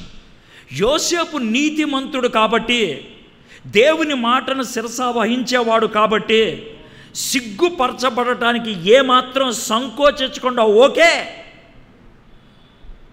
అనేశాడు. నెంబర్ 1, సిగ్గుపరచబడటానికి ఇష్టపడ్డాడు. ఇంకేం చెప్పాడు గబ్రియల్ దూత గారు? ఆమె 21వ వచనం, ఆమె ఒక కుమారుని కనును, తన ప్రజలను వారి పాపముల నుండి ఆయనే రక్షించిన కనుక ఆయనకు యేసు అని పేరు పెట్టుదువని. మీలో చాలామంది తల్లిదండ్రులు అయిపోయారు కదా, మీకు బాబో పాపో పుట్టాడు అనుకుందాం, ఫుల్ హ్యాపీ. మీరు హాస్పిటల్ నుంచి ఇంటికి వచ్చారు, మీ పక్కింటి వాళ్ళు వీళ్ళు వచ్చారు, ఈ బాబు పుట్టాడు, అవునండి బాబు, మరే ఏంటండి బాబుకి నేను పేరు పెట్టా అని అన్నారు అనుకో మీ పక్కింటి వాళ్ళు. ప్లీజ్ మీరు చాలా సీరియస్గా ఆలోచించాలి. మీ పక్కింటి వాళ్ళు మీ బాబుకి నేను పేరు పెట్టా అన్నారనుకోండి, మీకేమొస్తుంది? కోపం మామూలుగా వస్తుందా? నువ్వెవతవే, నా కొడుక్కి పేరు పెడతాను, నువ్వెవతవంట అసలు మన గుంటూరు భాషలో. ఎవతమైన నువ్వు ఏమనుకుంటున్నావు అసలు? నువ్వు ఏమనుకుంటున్నావు అసలు? నా కూతురు నువ్వు పేరు పెడతావంటే, నా కొడుకు నువ్వు పేరు పెడతావు. Get out. పేరు మనం పెట్టుకుంటాం. పేరు పెట్టుకోవడానికి కారణం ఏంటి తెలుసా? ఈ బాబు నా బాబు, ఈ పాప నా పాప. ఈ చిన్నపిల్లలు ఉంటారు కదా, ఇప్పుడు నోట్బుక్లు ఇచ్చారు కదా, ఇచ్చారేమో నోట్బుక్లు. ఇవ్వంగానే వాళ్ళు చేసే పని ఏంటి తెలుసా? పేరు రాసుకుంటారు. ఇది నాది, ఇది నాది. అవునా కదా? నీ నోట్బుక్ మీద ఇంకోటి పేరు రాస్తానంటే ఎలా ఉంటుంది? ఎలా ఉంటుందండి? అవునా కదా? 18 ఏళ్ళ కుర్రోడు కల్లో గబ్రియల్ దూత గారు వచ్చి బాబు పుడతాడు, ఆ బాబుకి నీకు కొంచెం ఇలా సాగదీస్తానండి, అది గుర్తుంటుంది ఏదో అది. ఆ బాబుకి యేసు అని పేరు పెట్టండి. మీరే పెడతారా పేరు? నేనే పెడతాను. మొదటిది షేమ్ అవడానికి ఇష్టపడ్డాడు, రెండోది సబ్మిట్ అవడానికి ఇష్టపడ్డాడు. పేరు దేవుడు పెట్టించాడు. నువ్వు ఏ పేరు పెడితే అదే పేరు ప్రభా, నువ్వు ఏం చెప్తే అదే ప్రభా, నువ్వు ఏం చేయమంటే అదే ప్రభా. యూదులకి పేరు పెట్టడం అంటే చాలా ప్రాముఖ్యం తెలుసా? ఎందుకో ప్రాముఖ్యత చెప్తాను నేను. మనోడికి నోరు పోయింది. ఎవరికి? జకరయ్య నోరు పోయింది కదా. ఎలిజబెత్ అమ్మకి బాబు పుట్టాడు. బాబు పుడితే ఎవడో ఒకటి పేరు పెట్టచ్చుగా. బాబు ఏం పేరు పెడతావు అని మొన్న అడిగారు. అంటే తండ్రి పెట్టాలి పేరు. ఎవరు పెట్టాలి? ఇక్కడ యోసేపుకి లేదు అధికారం, మరి ఎవరికి? దేవుడికి. కొడుకు మీ ఇంట్లో పడతాడు, కానీ వాడు నావాడాడు. నీకు అర్థమైందా? కొడుకు మీ ఇంట్లో పడతాడు, నావాడు, అధికారం నాది. అర్థమైందా? మనోడు యోసేపు చేతులు కట్టుకొని ఓకే అండి ఓకే. మొదటిది షేమ్, సిగ్గుపరచబడటానికి ఇష్టపడ్డాడు. రెండోది సబ్మిట్, దాసోహం అవడానికి ఇష్టపడ్డాడు. ఇక మూడోది, ఆమె ఒక కుమారుని కనును, తన ప్రజలను వారి పాపం నుండి ఆయనే రక్షించును గనుక ఆయనకి యేసు అని పేరు పెట్టేది అని. ఇప్పుడు 24వ వచనం నుంచి వద్దాం. యోసేపు నిద్ర మేలుకొని ప్రభుదూత తనకు ఆజ్ఞాపించిన ప్రకారం తన భార్యను చేర్చుకొని ఆమె కుమారుని కను వరకు ఆమెను ఎరుగుకుండెను. అతడు కుమారునికి, జాగ్రత్త వినండి, యేసు అని పేరు పెట్టాను. అర్థమైందా? ఇప్పుడు యాజకుల దగ్గరికి వెళ్ళి ఉంటారు, బాబు పేరేంటి అని అంటే మొట్టమొదటిసారిగా ఆ బాబుని ఇలా చూపిస్తూ యేసు అని మొట్టమొదటిగా అన్నది ఎవరు? చెప్పండి నాకు. ఎవరు? యోసేపు. యేసు అంటే అర్థం ఏంటి చెప్పండి నాకు. ఆయన తన ప్రజలను వారి పాపము నుండి, ఈ బాబు యేసు అని మొట్టమొదటిగా అన్నది ఎవరు? యేసుని మొట్టమొదటిగా రక్షకుడిగా అంగీకరించింది ఎవరు? యోసేపు. Salvation, saviour. ఆయన్ని ఈ లోకంలో తీసుకురావడానికి సిగ్గుపరచబట్టు నాకేం ప్రాబ్లం లేదు. షేమ్. ఆయన్ని ఈ లోకంలో తీసుకురావడానికి, నీకు తల ఒగ్గడానికి, సబ్మిట్ అవ్వడానికి నాకేం లేదు. 3, ఆయన నా సేవియర్ అని ప్రకటిస్తాను నేను. యేసు నాకు కూడా ఆయన యేసే. నాకు కూడా ఈ లోకరీత్యా నన్ను తండ్రిగా పిలుచుకుంటాడు ఆయన, కానీ రియల్ రిలేషన్ ఏంటంటే ఆయన నా యేసు, ఆయన నా రక్షకుడు. చూసారండి? 18 ఏళ్ల కుర్రోడండి, 18 years old బాయ్. వావ్! ఎక్కడి నుంచి వచ్చింది ఈ బలం? ఎక్కడి నుంచి వచ్చింది ఈ శక్తి? దేవుని వాక్యాన్ని ధ్యానం చేశాడు. అప్పట్లో ఉన్నదాన్నే మీకులాగా నాకులాగా కాదు. మీకులాగా నాకులాగా అంటే మీకు బైబిల్ ఉంది, మీకు నోట్బుక్ ఇచ్చారు, పెన్ను కూడా ఇచ్చారా ఫ్రీగా? పెన్ను కూడా ఇచ్చారు. భోజనం కూడా పెడతారా ఫ్రీగా? భోజనం కూడా పెడతారు. ఇన్ని చేశారు, కానీ అప్పుడు వాళ్ళకి ఏం చేయాల. వాళ్ళకి నోట్బుక్ ఎవడం వల్ల, బుక్ ఎవడం వల్ల, బైబిల్ ఎవడం వల్ల, పెన్ ఎవడం వల్ల, ట్రాన్స్పోర్ట్ ఎవడం వల్ల. వాళ్ళు ఊరు నుంచి 2 రోజులు 3 రోజులు నడుచుకుంటూ వచ్చే కూర్చొని యాజకులు ఏం చెప్తే, రబ్బాయిలు ఏం చెప్తే ఆ పాఠాన్ని విని దాన్ని మనసులో ఆకలింప చేసుకొని వెళ్ళిపోయి దాన్ని అప్పుడప్పుడు నెమరు వేసుకుంటూ బతికేయటమే. అది పరిస్థితి. మనకి అవకాశాలు ఎక్కువయ్యేటప్పటికీ వాక్యం అంటే విలువ లేకుండా పోయింది, సహవాసం అంటే విలువ లేకుండా పోయింది. నేను సౌదీ అరేబియా చాలాసార్లు వెళ్ళా, 5 times దాకా వెళ్ళా. ఫస్ట్ టైం వెళ్ళినప్పుడు నాకు పెద్ద షాక్ అనమాట. ఏంటనంటే మిద్యాన్ అనే ప్రాంతంకి వెళ్ళా. మిద్యాన్ అంటే మీకు తెలుసు కదా, మిద్యాన్ అంటే మోషే మామగారు అయినటువంటి ఇత్రో ఆ ప్రాంతం అనమాట. అక్కడికి నేను వెళ్ళా. సౌదీ అరేబియాలో ఎప్పటికి కూడా బాగా నిక్కచ్చిగా ఇస్లాం మతం పాటించేది మిద్యాన్ ప్రాంతంలో, అర్థమైందా? అక్కడ ఒక పాకిస్తానీ కుటుంబం వాళ్ళు చిన్న సంఘం నడుపుతున్నారు. సంఘం అని చెప్పడానికి కూడా నాకు భయం వేస్తుంది. అవకాశం ఉన్నప్పుడు వాళ్ళు చేస్తారు. సో మేము వెళ్ళాం. వెళ్తే మొట్టమొదటి ఇన్స్ట్రక్షన్ చూడండి, ఇల్లు అక్కడ ఉంది, నన్ను 5 ఇళ్ళు అవతల చెప్పులు ఇప్పించారు. నన్ను ఇక్కడ ఎప్పకూడదు చెప్పులు, అక్కడ ఎప్పాలి. నాతో పాటు ఇంకోటి వచ్చాడు, ఇంకో ఇంటి దగ్గర ఎప్పాలి. ఎక్కువ చెప్పులు ఇంటి బయట ఉన్నాయనుకో పోలీసులకు అనుమానం వస్తుంది. అందుకే చెప్పులు అక్కడక్కడ ఎప్పాలి. వచ్చాం మీటింగ్ స్టార్ట్ అయింది ఎన్నింటికో తెలుసా? 11:20కే రాత్రి 11:20కి స్టార్ట్ అయింది. మీటింగ్ ముగిసింది ఎప్పుడు తెలుసా? 1:40కే. వాళ్ళు ఓ తెలుగు పాట పాడారు, ఓ హిందీ పాట పాడారు. పాట ఎలా పాడారు తెలుసా? నడిపించు నా నావా నడిసాంద్రమన్న నా దేవా, అది వాళ్ళు పాడిన పద్ధతే. గట్టిగా పాడలా, సంగీతాన్ని దానికి చేకూర్చలా. ఇది నేను చూశాను కళ్ళారా. ఇది అయిన తర్వాత వాక్యం చెప్పమన్నారు, చెప్పిన తర్వాత వాళ్ళు నెమ్మదిగా భోజనం చేస్తూ ఉన్నారు.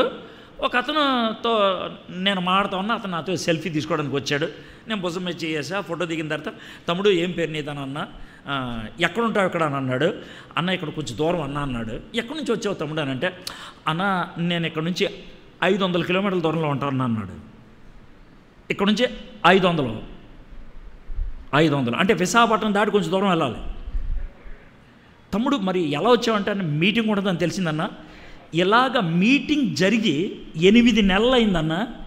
ఇది 8 నెలల తర్వాత జరిగే మీటింగ్ కాబట్టి ఆఫీసు కొంచెం గబగబా ముగిచ్చేసుకొని 5ంటికి నేను ఇక్కడికి వచ్చానన్న. సౌదీ అరేబియాలో 120 స్పీడ్ 140 స్పీడ్ వెళ్తారు, అందుకే 11:15కి వచ్చాను. ఇప్పుడు నెక్స్ట్ ఏం చేస్తూ ఉంటాడు, భోజనం చేయగానే 2 గంటలకు బయలుదేరితే 6:30కి వెళ్ళిపోతానన్నా, 8 గంటలకు ఆఫీస్కి వెళ్ళిపోతాను నేను. 1 గంట వాక్యం వినటానికి 1000 కిలోమీటర్లు ప్రయాణం చేశాడు ఆయన.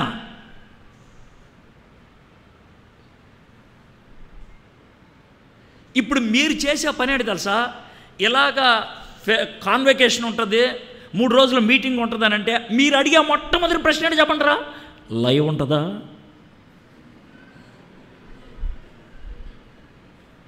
లైవ్ ఉంటుందా అంటే వాక్యం వినాలని ఉంది నాకు, చెవులో పువ్వు పెడతామంటే ఇదే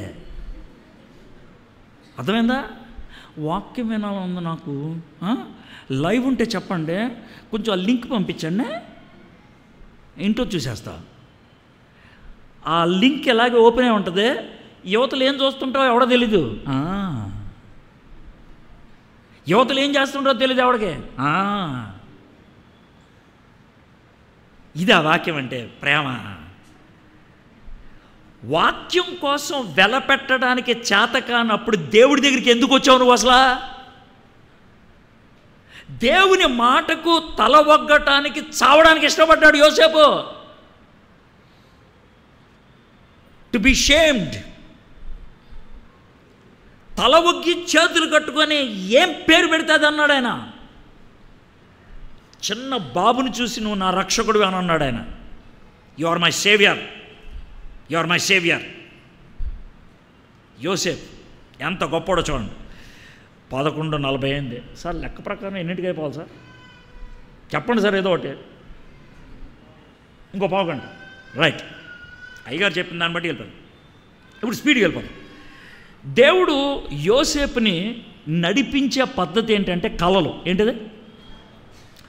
యోసేపుకి మొత్తం 4 కళ్ళు వచ్చాయి. ఎన్ని కళ్ళు వచ్చాయి? కళ నెంబర్ 1 భార్యను వదిలేద్దాం, కళ నెంబర్ 2 ఊరు వదిలేయి, కళ నెంబర్ 3 వెనక్కపో, కళ నెంబర్ 4 రూట్ మార్చు. 4 కళ్ళు. ఈ 4 కళలు చూద్దాం. ఆ కళల నుంచి యోసేపు గురించి మనం ఏం నేర్చుకుంటామో చూద్దాం. అయితే 2వ అధ్యాయానికి వచ్చేద్దాం. 2వ అధ్యాయం 12వ వచనం. తర్వాత హేరోదు నొద్దకు వెళ్ళవద్దని స్వప్నమందు దేవుని చేత బోధింపబడిన వారు మరి ఒక మార్గమున తమ దేశమునకు తిరిగి వెళ్ళిరి. ఎవరాళ్ళు? తూర్పు దేశం. బాగా అర్థమైంది నెక్స్ట్ స్టోరీ. తూర్పు దేశపు జ్ఞానులు వచ్చారు, వెళ్ళిపోయారు. యేసు ప్రభు పుట్టిన తర్వాత తూర్పు దేశపు జ్ఞానులు రావటానికి అంచనాను బట్టి 6 నెలల నుంచి సంవత్సరం దాకా పట్టున్నది. అంటే ఇది జరిగేటప్పటికి యేసు ప్రభు వయసు కనీసం 6 నెలలు. యేసు ప్రభు మరియమ్మ యోసేపులు వాళ్ళు పశువుల పాకలు వెళ్ళారు. ఎక్కడున్నారు? ఇంట్లో ఉన్నారు. మీరు ఈ భాగంలో చేస్తే వారు ఉన్నటువంటి ఇంటిలో ప్రవేశించి అనే మాట ఉంటుంది మనకి. కాబట్టి చాలా కాలం అయిపోయింది. యోసేపు ఏం చేస్తూ ఉంటాడు? రోజు పొద్దున్నే వడ్రంగి పనికి వెళ్ళేవాడు. అర్థమైందా? ఆయన సాయంత్రం దాకా వడ్రంగి పని చేసి సాయంత్రం ఇంటికి వచ్చేవాడు. మరియమ్మేమో బాబుని చూసుకుంటూ ఉండేది. బాగా అలసిపోయి పడుకుంటూ ఉండేవాడు. అయితే ఇప్పుడు చూద్దాం నెక్స్ట్ ఏం జరిగిందో. 13వ వచనం. వారు వెళ్ళిన తర్వాత, ఎవరు వెళ్ళిన తర్వాత? తూర్పు దేశ జ్ఞానులు. అంటే మీరు అలా అర్థం చేయాలి. తూర్పు దేశ జ్ఞానులు వెళ్ళిపోయిన తర్వాత ప్రభుదూత స్వప్నమందు యోసేపునకు ప్రత్యక్షమై, స్వప్నము ఎప్పుడు వస్తుంది? నిద్రపోతున్నప్పుడు. యోసేపు మరియమ్మ యేసయ్య ఎలా పడుకొని ఉంటారు? కాస్త ఊహించి చెప్పండి. 6 నెలల యేసయ్య అనుకొని ఊహించి చెప్పండి ఎలా ఉన్నట్టుందా యోసేపు. నెక్స్ట్ ఎవరుంటారు? ఎవరుంటారు నెక్స్ట్? చెప్పండి ఎవరుంటారు? యేసయ్య. ఆ తర్వాత ఎవరు? సో మరియమ్మకి యోసేపుకి మధ్యలో ఎవరు? అది సీన్. మీరు విజువలైజ్ చేసుకుంటారని వాళ్ళు చెప్తున్నాను. అలా పడుకొని నిద్రపోతూ ఉన్నారు. నిద్రపోతూ ఉంటే బహుశా మరియమ్మ అప్పుడే బాబుకి పాలు ఇచ్చి ఉంటుంది. ఆమె పడుకొని ఉంటుంది. యోసేపు పడుకొని ఉన్నారు. ఈలోగా కల్లో గబ్రియల్ దూత వచ్చాడు. ఏమి కల్లో మాట్లాడాడో చూద్దాం. జరిగిందేంటో. ఆ మాట అసలు వినటానికే భయం వేస్తుంది. గొగ్గురుబాటు కలుగుద్ది, ఎంటుకలు నెక్కబొడుచుకుంటాయి. ప్రత్యక్షమై హేరోదు ఆ శిశువును సంహరింపవలనని ఆయనను వెతకబోచున్నాడు గనుక నీవు లేచి ఆ శిశువును ఆ తల్లిని వెంట పెట్టుకొని ఐగుప్తునకు పారిపొమ్ము, నేను నీతో తెలియజెప్పే వరకు అక్కడనే ఉండమని అతనితో చెప్పాను. ఇందుట్లో నాకు కొన్ని పదాలు అంటే ఇప్పుడు కనుక వేస్తే అస్సలు అర్థం కావు. హేరోదు బాబును చంపాలనుకుంటున్నావు, అయితే ఏమైంది? నువ్వు దేవుడు కదా అని లేపే. ఇదిగా మనం అడగాల్సిందే.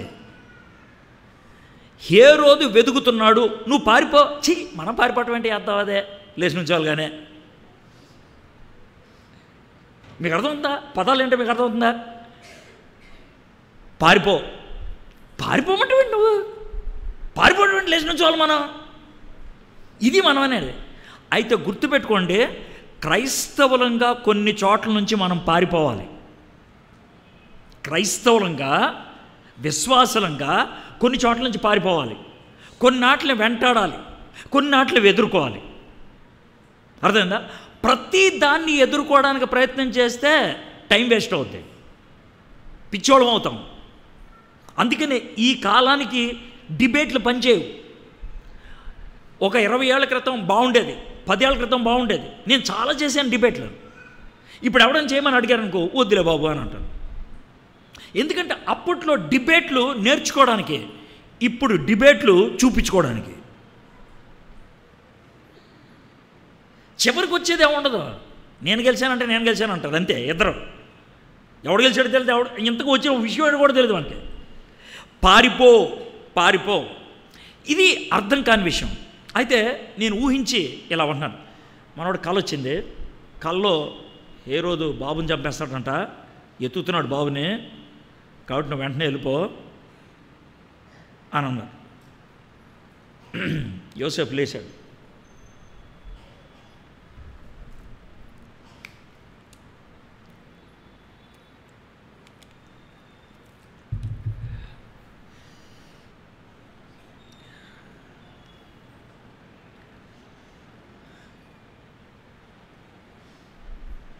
ఎవరిని చూస్తున్నాడైనా?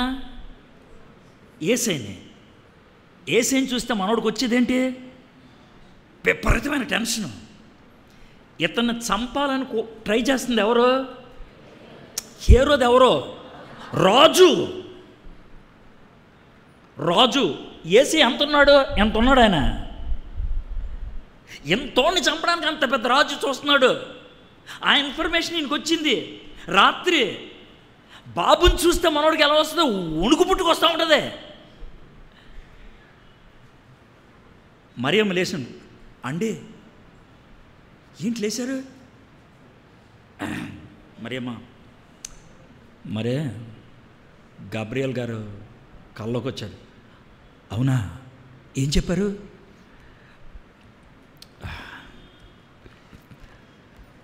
మన బాబుని హేరోదు చంపేద్దాం అనుకుంటున్నాడు. ఎతుకుతున్నాడంట, సచ్ పార్టీని పంపించాడంట. మరేంటి ఇప్పుడు అంటే వెంటనే వెళ్ళిపోవాలంట మనం. అవునా, సర్లేండి, నేను బట్టలు అవన్నీ సర్దేస్తాను, మీరు వడ్రంగి సామాన్లన్నీ రెడీ చేసేయండి, మనం గాడిద మీద పెట్టుకొని వెళ్ళిపోదాం. గంటలో లేచి వెళ్ళిపోయారు వాళ్ళు. గంటలో లేచి వెళ్ళిపోయారండి. యోసేపు వయసు 19 ఏళ్ళు, మరియం వయసు 17 ఏళ్ళు. లేచి వెళ్ళిపోయారు అర్ధరాత్రి.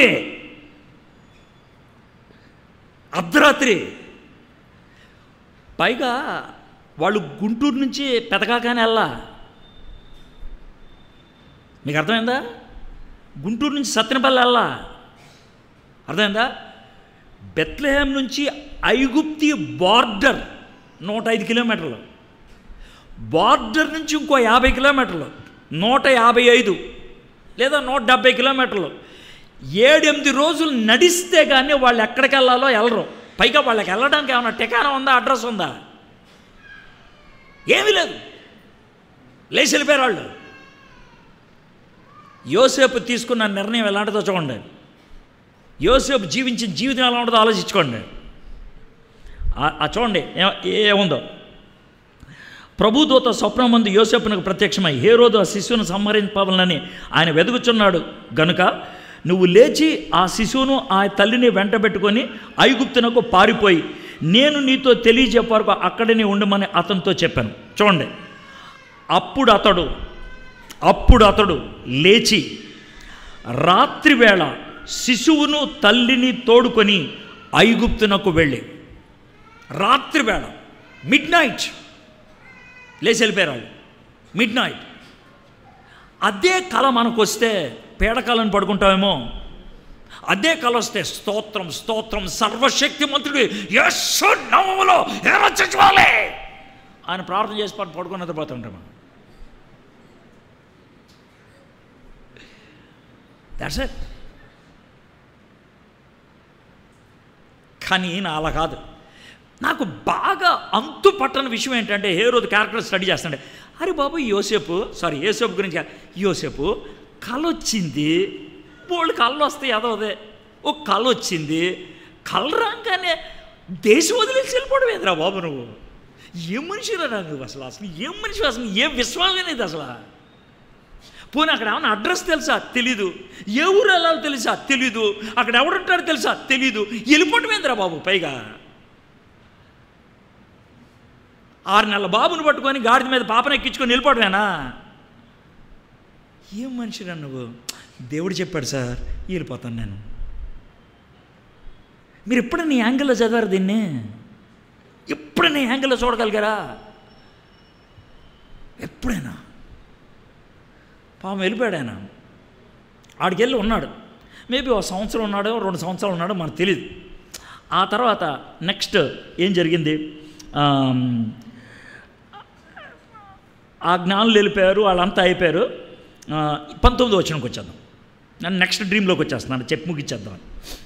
హేరోదు చనిపోయిన తర్వాత ఇదిగో ప్రభుదూత ఐగుప్తులో యోసేపునకు స్వప్నమందు ప్రత్యక్షమై, నీవు లేచి శిశువును తల్లిని తోడుకొని ఇశ్రాయేలు దేశమునకు వెళ్ళము. బెత్లెహేంకి వెళ్ళమనుందా? యెరూషలేంకి వెళ్ళమనుందా? నజరేతుకి వెళ్ళమనుందా? మరి ఏమనుంది? ఇశ్రాయేల్. ఇశ్రాయేల్ అంటే ఏంటది? దేశం. పెద్ద దేశం, ఆ దేశానికి వెళ్ళాను. ఎక్కడికి వెళ్ళాలి? నువ్వు వెళ్ళు అంతే. దేవుడు కొన్నిసార్లు డెస్టినీ ఎవడో డైరెక్షన్ ఇస్తాడు, దేవుడు గమ్యాన్ని ఎవడో దారిస్తాడు. నువ్వు ఇటు వెళ్ళరా అంటాడు, ఎక్కడ దాకా? ఎల్లు. ఏ ఊరు? ఎల్లు. ఎంతసేపు? ఎల్లు. మనం అలాంటి దేవుడి దగ్గర నుంచి నడిపింపు వస్తే మనం అనే మాట తెలుసా, క్లారిటీ లేదు బ్రదర్, నాకు క్లారిటీ లేదు. ఏం బ్రదర్ ఏం చేయట్లేదు? అదే బ్రదర్ క్లారిటీ లేదు బ్రదర్, క్లారిటీ వస్తుందని ఆలోచిస్తున్నాను. వాడు ఫోన్లో చెప్తాడు 3 బొమ్మల దగ్గర రా, నేను చెప్తానని. 3 బొమ్మల దగ్గరకు వచ్చిన తర్వాత ఎట్టు వెళ్ళాలో చెప్పడం. ఈడేమంటాడు, నేను రాను ఇప్పుడే చెప్పంటాడు. నువ్వు వస్తే కానీ చెప్పనంటాడు ఆడు. యేసు ప్రభు కూడా అంతే, నువ్వు ఆడరా, ఆడికి వస్తే చెప్తా. నువ్వు ఆడరా, ఆడికి వస్తే చెప్తా. సో దేవుడు క్రమక్రమంగా తన చిత్తాన్ని బయలుపరుస్తాడు. కొన్ని సందర్భాల్లో ప్రోగ్రెసివ్. మనోడు యేసు ప్రభు కొంచెం పెద్దోడు అయిన ఉంటాడు, బహుశా 2 సంవత్సరాలు అనుకుందాం. యేసు ప్రభు లేచాడు, మరియమ్మ లేచింది, యోసేపు లేచారు. బాబు యేసయ్య, డాడీ మరే హేరోదు గారు చచ్చిపోయారంట. అవునా డాడీ? మనం వెనక్కి వెళ్ళిపోవచ్చంట. అవునా డాడీ? పొద్దున్న వెళ్దామా డాడీ? లేదురా, రాత్రి వెళ్ళిపోవాలి. అవునా డాడీ? సరే డాడీ, నేను మొహం కడుక్కొని వస్తాను. చిన్న బాబు అయినటువంటి యేసేను లోబడే బిడ్డగా పెంచడం మొదలుపెట్టి ఉండుంటారు వాళ్ళు. ఇప్పుడు ఆ పాప ఏడుస్తుంటే తీసుకెళ్ళిపోయారు. యేసుప్రభు అలా ఏడ్చుండేవాడు కాదేమో. Just giving an example, that's all. వెళ్ళరు. సరే వాళ్ళు వెళ్తూ ఉన్నారు. శిశువు తల్లిని తోడుకొని ఇశ్రాయేలు దేశమునకు వెళ్ళుము. శిశువు ప్రాణము తీయజూచుచుండిన వారు చనిపోయారని చెప్పాను. అప్పుడు అతడు లేచి శిశువును తల్లిని తోడుకొని ఇశ్రాయేలు దేశమునకు వచ్చాడు. ఇప్పుడు ఇశ్రాయేల్ దేశానికి వచ్చాడు, బోర్డర్ దాటాడు, ఇశ్రాయేల్లోకి వచ్చాడు. ఇప్పుడు చూడండి, దేవుడు కొన్నిసార్లు మనలో మూమెంట్ తీసుకొచ్చి ఆ మూమెంట్కి లోబడినప్పుడు నెక్స్ట్ ఏం చేయాలి అక్కడికి వచ్చిందని చెప్తాడు. ముందు చెప్పడం. ఇక్కడ కూడా జరిగింది అదే. అయితే అర్కలేయ తన తండ్రి అయిన హేరోదునకు ప్రతిగా యోదయా దేశమును ఏలుచున్నాడని విని అక్కడికి వెళ్ళవెరిచి స్వప్నమందు దేవుని చేత బోధింపబడిన వాడే గలిలయ ప్రాంతమునకు వెళ్ళి నజరేతను ఊరికి వచ్చి అక్కడ కాపురం ఉండెను. ఇక్కడ కొత్త పదం ఉపయోగించాడు, నాకు అది కొంచెం బాగా అనిపించింది. ఏంటనంటే స్వప్నమందు దేవుని చేత ఏంటిది? ఇది మొదటిసారి కనబడుతుంది ఈ పదం. మనోడికి అంతకుముందు 3 కళలు వచ్చాయి. ఈ 3 కళలు బోధ ఏం లేదు, ఇన్ఫర్మేషనే. కానీ ఇక్కడ బోధ అంటే ఏంటి తెలుసా? టీచ్ అంటే ఏంటి తెలుసా? అక్కడికి వచ్చిన తర్వాత బాబు నువ్వు బెత్లెహేంకి వెళ్ళకూడదు. ఎందుకు వెళ్ళకూడదు? అక్కడ మాకు అద్దిల్లు ఉంది కదా, వద్దు, నజరేత్కి వెళ్ళాలి. ఎందుకు? దానికి 2 కారణాలు. ఏంటి 2 కారణాలు? కారణం నెంబర్ 1, హేరోదు చచ్చాడు కానీ ఆడు కొడుకు వచ్చాడు, ఆడు అంతకంటే దుర్మార్గుడు. ఓహో అదే. కారణం నెంబర్ 2 ఏంటంటే యేసయ్యకు ఓ ప్రవచనం ఉంది. ఏంటి ఆ ప్రవచనం? నజరేతు వాడని. కాబట్టి యేసు ప్రభు యొక్క బాల్యము యవ్వనము అంతా కూడా ఎక్కడ గడపాలని ఉందంటే ప్రవచనాత్మకంగా నజరేతులో. ఆ నజరేతులో ఆయన ఉండాలి. కాబట్టి నువ్వు నజరేతు వెళ్ళి నజరేతులో సెటిల్ అయిపోవాలి, అక్కడ కాపురం ఉండాలి. ఆయన మొత్తం డిస్క్రైబ్ చేసి ఉంటాడు. అందుకనే బోధింపబడి మనోడికి అంతా ఎక్కేసింది. ఎందుకంటే ప్రవచనం కోట్ చేశాడు. ఆ ప్రవచనం ఇక్కడ రాశాడు. ఏంటి ఆ ప్రవచనం అంటే ఆయన నజరేయు అనబడును అని ప్రవక్తలు చెప్పిన మాట నెరవేరినట్లు చెప్పాడు ప్రవచనం. ప్రవక్తలు చెప్పారా నజరేయు వాడనే, అది జరగాలి. యోసేపు టక్మన్ లేసే అక్కడి నుంచి ఆ బోర్డర్ దగ్గరికి వచ్చి ఉంటాడు. అక్కడి నుంచి నజరేత్ వెళ్ళటానికి అది ఇంకొక 105 కిలోమీటర్లు, అంటే అది ఇంకొక 5 రోజుల ప్రయాణం. సో టోటల్గా ఐగుప్తు దేశం నుంచి నజరేత్ దగ్గరికి ఒక 20 రోజుల ప్రయాణం. పార్ట్ బై పార్ట్ దేవుడు బయలుపరుచుకుంటూ వచ్చాడు. ఆలోచించండి, దేవుడు యోసేపుని ఎందుకు ఆ విధంగా నడిపించగలిగాడు? ఎందుకు నడిపించగలిగాడనంటే విధేయుడు కాబట్టి, యథార్థవంతుడు కాబట్టి, నీతిమంతుడు కాబట్టి, లోబడేవాడు కాబట్టి దేవుడు వాడుకోగలిగాడు. దేవుడు ఎందుకు మనల్ని వాడుకోలేకపోతున్నాడు? మనం అడ్డగాడిదలాగా పెరిగాం. వీడు 18-19 ఏళ్ళాడు. 20 ఇయర్స్కే ఈ స్థాయికి రాగలిగితే మనలో కొంతమంది 50, 60, 30, 40 దాటేసిన వాళ్ళు ఉన్నారు. Why we are not able to excel like that? ఎందుకు అలాగా? ఎందుకనంటే we are not connected to God like that. దేవుడితో ఆ విధంగా కనెక్ట్ అయ్యలేదు. ఒక ఆయన గురించి చెప్పి నేను ముగిస్తాను. యోసేపు లాంటి క్యారెక్టర్ లాగా అనిపిస్తుంది నాకు. ఆయనకి 25 ఏళ్ళు, 25 ఇయర్స్. అప్పుడు పెళ్ళయింది. పెళ్ళైన తర్వాత బైబిల్ కాలేజ్ అయిపోయింది. బైబిల్ కాలేజ్ చదువుకున్న అమ్మాయిని పెళ్లి చేసుకున్నారు. ఇద్దరు కొత్తగా పెళ్ళైన 8 నెలల ప్రార్థన చేసుకుంటా ఉన్నారు. ప్రభా, భార్యాభర్తలకు మేము ఎక్కడ పరిచయం చేయాలని. 8 నెలలకి దేవుడు వాళ్ళకి బయలుపరిచింది ఏంటంటే దక్షిణ ఇండియా వెళ్ళు అని. దక్షిణ ఇండియా. వాళ్ళకి ఇండియా అనే మాట కూడా సరిగ్గా వినలేదు. ప్రపంచ పటాన్ని తెచ్చుకొని ఇండియా ఎక్కడుంది, దక్షిణ ఇండియా అంటే ఎక్కడికి వెళ్ళాలి, దక్షిణ ఇండియా అంటే ఎలా వెళ్ళాలి అని మ్యాప్ చూసుకొని వాళ్ళు 2 బ్యాగులు వేసుకొని, కొత్తగా పెళ్ళి 8వ నెల, 2 బ్యాగులు వేసుకొని వాళ్ళ ఊరు నుంచి నడుచుకుంటూ వచ్చారు. వాళ్ళ ఊరు ఎక్కడ సార్ అని అంటే, ఇప్పుడు యుద్ధం జరుగుతుంది, రష్యాకి యుక్రెయిన్కి మధ్యన యుద్ధం. అక్కడి నుంచి నడుచుకుంటూ వచ్చారు. రష్యా అక్కడి నుంచి ఆయన చైనాలోకి వచ్చి, చైనా నుంచి ఆఫ్ఘనిస్తాన్ నుంచి పాకిస్తాన్ వచ్చేటప్పటికి వాళ్ళ భార్యని రేప్ చేయడానికి 2-3 సార్లు ప్రయత్నం చేస్తే వాళ్ళు తప్పించుకొని, వాళ్ళ పాస్పోర్ట్లు ఇవ్వటానికి నిరాకరిస్తే అక్కడే వాళ్ళు బైఠాయించి, ఆ తర్వాత రాజస్థాన్లోకి వచ్చి, రాజస్థాన్ నుంచి గుజరాత్కు, తెలంగాణకు వచ్చి, ఆ తెలంగాణ నుంచి నిజాం రాజ్యంలోకి వచ్చి, నిజాం రాజ్యంలో హైదరాబాద్కు వచ్చిన తర్వాత వాళ్ళని శంషాబాద్ పంపించారు.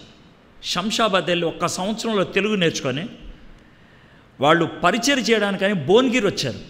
భువనగిరిలో ఉన్నటువంటి ముస్లింలు వాళ్ళని కొట్టడానికి ప్రయత్నం చేస్తే నిజాం ఏమన్నాడంటే, నువ్వు పరాయి దేశస్తుడివే, నా మాటిని జనగాం వెళ్ళు అన్నాడు. అంటే ఆయన జనగాం వెళ్ళాడు. జనగాం వెళ్ళి అక్కడ పరిచయం చేయటం మొదలుపెట్టారు. యవ్వన పిల్లలు, అతనికి 28 ఏళ్ళు, ఆమెకి 27 ఏళ్ళు. వాళ్ళిద్దరూ పరిచయం మొదలుపెట్టారు. 6 పిల్లల్ని కన్నారు. 42 ఏట 14 ఏళ్ళు పరిచయం చేశాడు. 14 ఏళ్లలో 3116 మందికి బాప్తిస్మ ఇచ్చాడు. 64 చోట్ల సంఘాలు స్థాపించాడు. 57 ఎకరాలు సంపాదించి సంఘాని కోసం ఇచ్చాడు. అదే టైంలో నిజాం హైదరాబాద్ పబ్లిక్ స్కూల్ అనేది రాజుల పిల్లలకి, రాణుల పిల్లలకి ఆయన కడితే, దేవుని పిల్లలకని జనగాంలో అదే పద్ధతిలో స్కూల్ కట్టాడు. దాని పేరు ప్రెస్టన్ హై స్కూల్. 42 ఏట ఆయన చచ్చిపోయాడు. ఆయనకి ఎక్కడికి వచ్చినటువంటి తొలి దినాల్లో తన పెద్ద కూతురు చచ్చిపోయింది. ప్రెస్టన్, ఆవిడ పేరున ఆ స్కూల్ పెట్టాడు. ఆయన పేరు ఉండ్రుఫు. 3 సంవత్సరాలు నడుచుకొని వచ్చేసాడు. ఎందుకో తెలుసా? దేవుడు చెప్పాడు వెళ్ళమని. That's it. లోబడే గుణం. యోసేపు నుంచి మనం నేర్చుకోగలిగే ఒకే ఒక మాట ఏంటి తెలుసా? లోబడటం. ఈ ఒక్క మాట చెప్పి నేను ముగిచ్చేస్తా. బైబిల్ మొత్తం ఎత్తికి ఎంత చూసినా యోసేపు నోరు తెరిచి మాట్లాడిన మాట ఒక్కటి కూడా లేదు. There is not even 1 word Joseph spoke. మరియ మాట్లాడింది, గబ్రియల్తో మాట్లాడారు, గొల్లలు మాట్లాడారు, జ్ఞానులు మాట్లాడారు, హేరోదు మాట్లాడాడు, సత్రపు యజమాని మాట్లాడాడు. యోసేపు ఎక్కడ మాట్లాడలా. నువ్వే హీ స్పోక్. మాటలు లేని యోసేపు చేతల్లో చూపించేవాడు, యథార్థవంతుడు. ప్రార్థన చేసుకున్నాం. మా దేవా, మా ప్రభా, యోసేపు ఎంత గొప్ప క్యారెక్టరో మేము చూడగలిగాం ప్రభా. యోసేపు గురించి బహుశా మాలో చాలా తక్కువ మంది ధ్యానం చేసి ఉంటారేమో. కొంతమంది ఆయన్ని ఒక ఎక్స్ట్రా ప్లేయర్ లాగా చూసి ఉంటారేమో. కానీ ఆయన పాత్ర ఎంత ప్రాముఖ్యమైందో దీంట్లో అర్థమవుతుంది ప్రభా. యేసుక్రీస్తు ప్రభువారు ప్రవచనాలు నెరవేర్పుగా, లోక రక్షకుడిగా, నజరేయుడిగా ఈ లోకంలోకి రావడానికి యోసేపు పాత్ర ఎంత ప్రాముఖ్యమైందో మాకు అర్థమవుతుంది ప్రభా. అదేవిధంగా ఈ లోకంలో సువార్త అందించబడటానికి మా పాత్ర కూడా ఉంది ప్రభా. సిగ్గుపరచబడటానికి ఇష్టపడాలి, సబ్మిట్ అవ్వడానికి ఇష్టపడాలి, నిన్ను రక్షకుడిగా మేము అంగీకరించి పరిచయం చేయడానికి సాహసించాలి. ఈ 3 లక్షణాలు యోసేపుకు ఉన్నాయి ప్రభా. అవే లక్షణాలు మేము కలిగి జీవించగలట ఒక కృప చూపించమని యేసు నామములో ప్రార్థన చేయుచున్నాం తండ్రి. ఆమేన్.